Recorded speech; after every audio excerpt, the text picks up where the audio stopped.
Kisah yang lain Atha bin Abi Rabah rahimahullah. Atha bin Abi Rabah ini teman-teman sekalian pernah, tentu Atha ini sedikit saya berikan gambaran, dan ulama mengatakan dalam ilmu jarh wa ta'dil, dalam ilmu hadis kita boleh ada hal-hal yang boleh disebutkan kalau berhubungan dengan kekurangan seseorang, kalau memang itu ciri khasnya, atau sesuatu yang kalau disebutkan tanpa menyebutkan nama pun, nah ini masuk bukan dalam ghibah. Yang jelas ulama menyebutkan ciri fisik di sini, seperti mereka menyebutkan Nabi SAW jarbu, tidak tinggi tidak pendek, itu bukan aib. Atha bin Abi Rabah ini seorang budak hitam, kulit hitam, disebutkan dalam buku-buku tentang penjelasan biodata beliau, orangnya kurus, kaki kanannya pincang, mata kanannya rusak.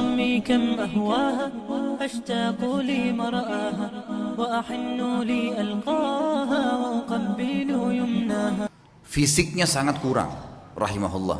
Tapi waktu Atha bin Abi Rabah menjadi ulama, khalifah waktu itu Sulaiman bin Abdul Malik, adiknya tadi Abdul Malik bin Marwan itu, anaknya Abdul Malik bin Marwan, waktu sudah meninggal ayahnya dia jadi khalifah. Sulaiman bin Abdul Malik ini orangnya baik, khalifah dan suka dengan alim ulama.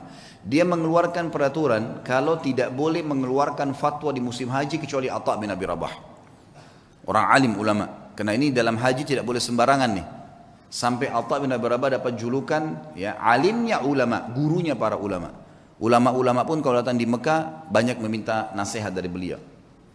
Atha bin Abi Rabah ini rahimahullah, di musim haji datanglah Sulaiman ibn Abdul Malik khalifah dengan anaknya, dengan ketampanannya, dengan dayang-dayangnya, dengan kebesarannya, buka kemah besar, kemudian masuklah wukuf di Arafah. Sementara wukuf, Sulaiman mengatakan, di mana sahibuk, aina sahibukum, mana nih teman kalian nih? Biasanya kalau bahasa sahibukum ini santun dari khalifah untuk mufti, ya, untuk muftinya. Atha bin Abi Rabah ini ada di mana? Kata mereka, Amirul Mukminin lagi di kemahnya, lagi menunggu orang-orang yang lagi antri, lagi antri bertanya gitu. Dia bilang, saya punya hajat, saya ingin datang ke sana. Baiklah, Sulaiman datang. Sulaiman ini dia menunjuk si, ya, Atha bin Abi Rabah jadi mufti, dia yang memberikan gaji, gitu kan, pemimpinnya lah. Ya. Dan waktu itu khalifah. Dan perlu diketahui Sulaiman bin Abdul Malik di zamannya ini khilafah Umayyah jadi luas sekali, luar biasa, gitu kan. Kuasanya sangat luas karena ayahnya juga punya kekuatan militer yang besar. Ringkas cerita, dia pun datang dan dia seorang saleh.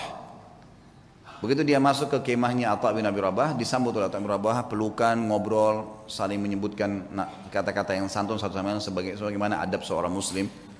Setelah itu Atha bin Abi Rabah bertanya, wahai Amir Mukminin, kenapa anda datang ke sini? Kata dia, saya punya hajat, ada pertanyaan yang saya mau tanya.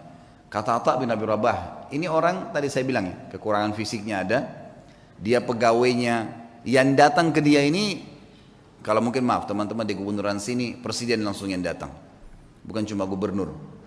Langsung datang, langsung ke ruangan dia karena ada hajat yang dia mau sampaikan misal, gitu kan. Datanglah teman-teman sekalian, lalu dia mengatakan, atau mengatakan hajat anda pribadi, pertanyaan pribadi, atau hajat umat Islam? Kata Amir Mu'minin, hajat saya pribadi, pertanyaan saya pribadi. Atha mengatakan, kalau begitu Amir Mu'minin, mohon maaf, anda keluar antri bersama muslimin.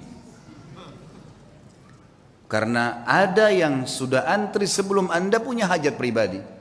Kalau itu hajat umat Islam, saya akan dahulukan anda. Orang di sekitar Sulaiman ini marah. Tapi Sulaiman diam.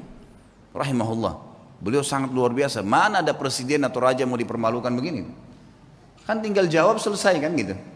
Tapi beda nih. Ini namanya muru'ah ya. Kehormatan, menjaga kesucian kehormatan dengan Allah. Luar biasa. Silakan anda antri, karena muslimin sudah antri sebelum anda. Sulaiman keluar, antri.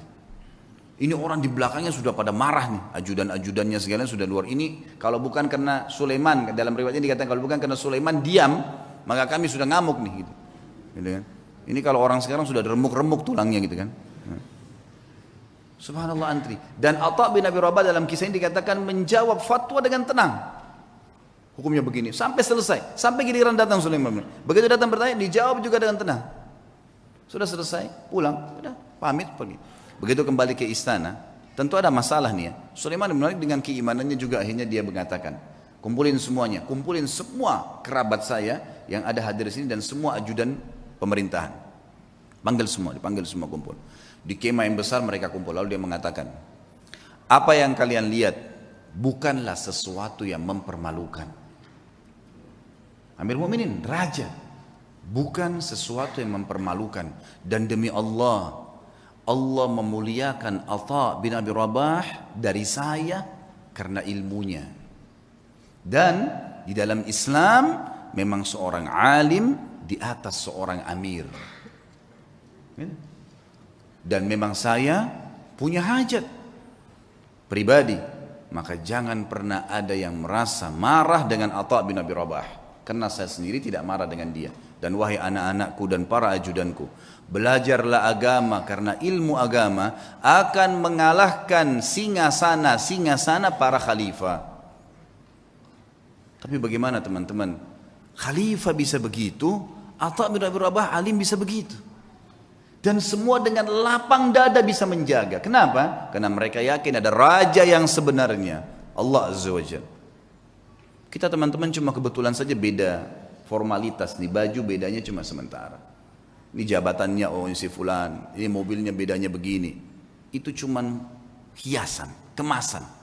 Sama dengan makanan, misal kalau di Makassar ada coto yang ditaruh di mangkuk yang mahal, ada yang ditaruh di piring yang biasa.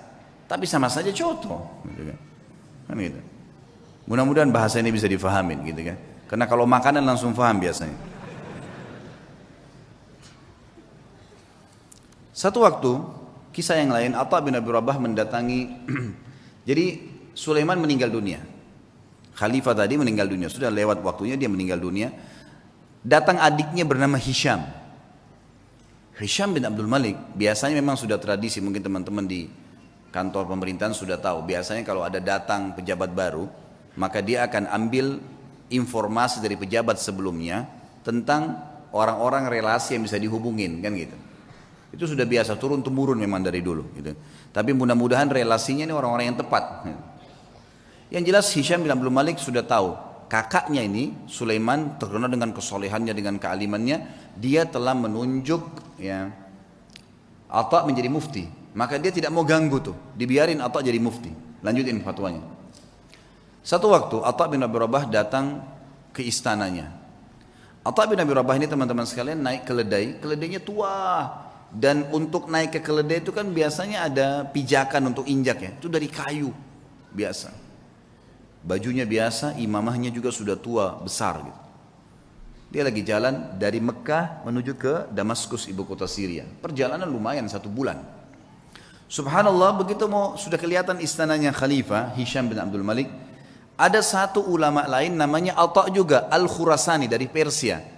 Terkenal juga ulama tabi'in, Atha Al-Khurasani. Jadi kalau disebut nama Atha dua ini, Atha bin Abi Rabah di Mekah, ini bekas budak yang jadi alim ulama. Ini Atha Al-Khurasani memang anak pejabat, tapi jadi alim ulama juga.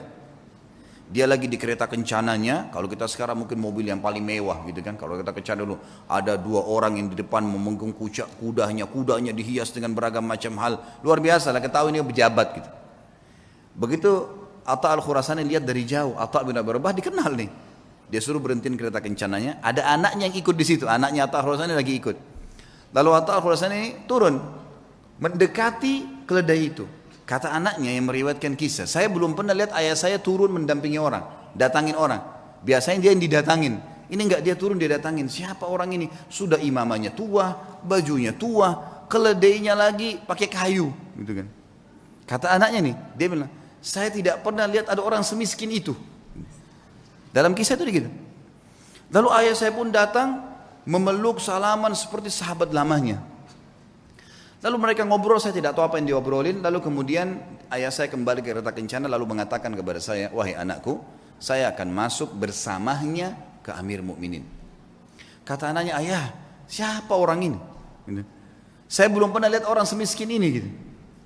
Kata dia, hati-hati dengan lisanmu. Ini adalah Atha bin Abi Rabah. Kata anaknya, Atha bin Abi Rabah, alim ulama. Kata ayahnya, iya. Makanya hati-hati, jangan ngomong sembarang. Walaupun bukan Atha bin Abi Rabah, kau tidak pantas mengucapkan kalimat itu. Anaknya mengatakan, saya pun beristighfar kepada Allah. Lalu saya melihat ayah saya jalan kaki bersama dengan Atha bin Abi Rabah. Masuk. Ini cerita, masuklah mereka ke istana lalu mereka keluar. Kata anaknya, ayah, kata anak Atha al-Khurasani, anaknya bilang, ayah, ceritain apa yang tadi terjadi di dalam. Kata Atha al-Khurasani, demi Allah, kalau bukan Atha bin Abi Rabah, saya tidak diizinkan masuk. Atha bin Abi Rabah jalan pincang, kakinya hitam, tubuhnya hitam, bajunya biasa, matanya satu rusak. Jalan. Dia bilang begitu kami masuk, ini Atha al-Khurasani dengan baju jubahnya yang mewah dan seterusnya. Jalan. Dia bilang begitu demi Allah kami masuk pintu gerbang istana. Hisham bin Abdul Malik berdiri dari singgasananya. Raja berdiri, kemudian mendekati Atha bin Abi Rabah, dan orang-orang tidak tahu nih Atha bin Abi Rabah siapa. Pejabat-pejabat ini banyak yang tidak tahu karena cuma dengar namanya. Lalu julukannya Atha bin Abi Rabah ini adalah Abu Muhammad, anaknya Muhammad. Hisham mengatakan, hahuna Aba Muhammad, kesini ayahnya Muhammad.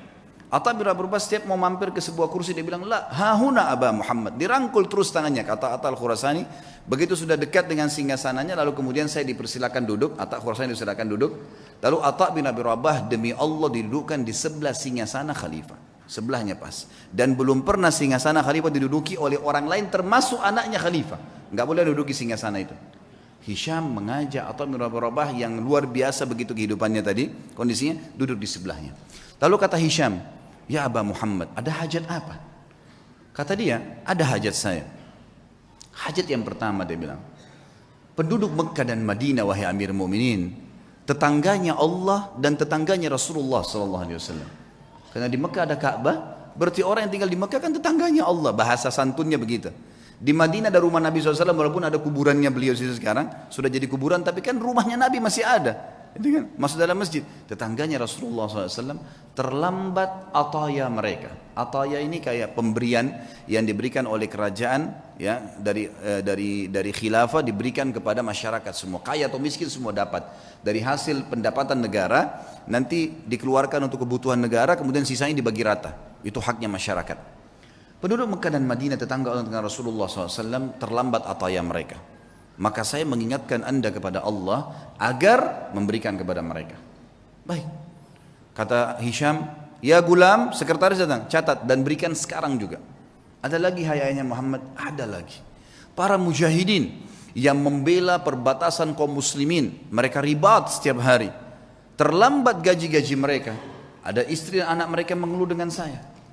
Maka berikan hak mereka. Ya gulam, catat, segera jalankan pesannya Aba Muhammad. Ada lagi hayanya Muhammad, terus aja Atha menyampaikan hajat muslimin. Gak ada hajat dia pribadi nih, hajat begini, hajat begitu. Ringkasnya adalah terakhir, sudah 5 hajat, 6 hajat disampaikan. Kata Amir Mu'minin, masih adakah hayanya Muhammad? Kata Atha al-Khurasani, demi Allah, Atha bin Abi Rabah berdiri dengan tegak di depan Amir Mu'minin, lalu mengatakan kalimat yang membuat istana itu kalau mau goncang bisa goncang. Dia mengatakan apa? Wahai Amir Mu'minin, ada hajat yang lebih penting dari semua yang saya sampaikan tadi. Kata Hisham, apa itu wahai Atha? Aba Muhammad, apa itu? Ini orang-orang kaget, belum pernah ada orang khalifah duduk, dia berdiri depannya dan dia menunjuk nih, ada hajat yang lebih penting. Kata dia, apa itu hai ayah Muhammad? Demi Allah wahai Amir Mu'minin, kau dilahirkan di muka bumi ini sendirian, dan kau juga akan mati sendirian, dan kau akan dihisab oleh Allah sendirian. Demi Allah, semua yang kau lihat di sekitarmu ini tidak bermanfaat buat kamu. Maka bertakwalah dengan Allah. Hisham bin Abdul Malik menangis, waktu itu menangis luar biasa sambil memukul tongkatnya.